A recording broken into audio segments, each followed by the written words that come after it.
JEPYக்கு some பண்ணலாம். Motion in plane டாபிக்ல இருந்து. A balloon is moving up in air vertically above a point A on the ground. அதாவது point A கிரவுண்ட்ல இருந்து ஒரு பலூன் வந்து அப்போடு இப்படி மூவ் ஆகுது அப்படின்னு சொல்லியிருக்காங்க. When it is at height H1, அதாவது H1 ஹைட் வரும்போது என்ன சொல்லியிருக்காங்க பாருங்க.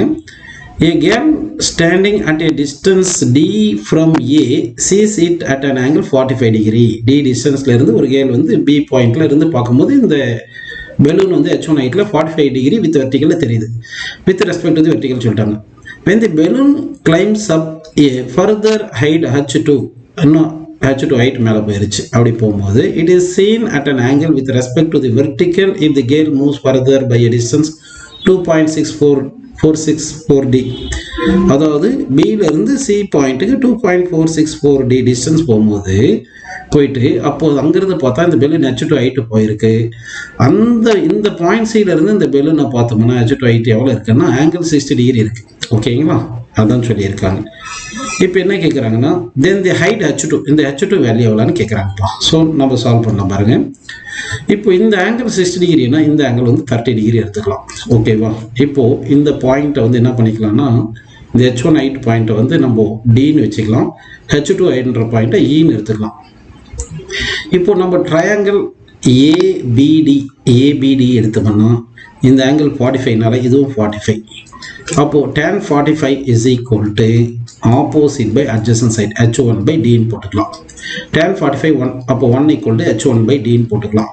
இதுல இருந்து H1 is equal to D கிடைக்குது. ஓகேங்களா, அடுத்து ட்ரையாங்கிள் எது எடுத்துக்கலாம்னா ட்ரையாங்கிள் நம்ம எது எடுத்துக்கலாம்னா ACEன்னு எடுத்துக்கலாம். AC எடுத்தீங்கன்னா பேஸ் வந்து D plus 2.464D அப்படின்னா D பிளஸ்னா இது ஒரு D, இங்கே 2.464D, அப்போ கூட்டினா 3.464D அப்படின்னு எடுத்துக்கலாம். ஹைட் வந்து H1 plus H2. அப்போ tan 30 is equal என்ன வரும் சொல்லுங்க, ஆப்போசிட் பை அட்ஜசன்ட் சைட். அப்போ H1 plus H2 divide by என்ன போகிறோம் 3.464Dன்னு வருது. ஓகேங்களா, இப்போ tan 30 எவ்வளோ 1/√3. இப்போ இந்த 3.464 இந்த பக்கம் கொண்டு வந்துருங்க.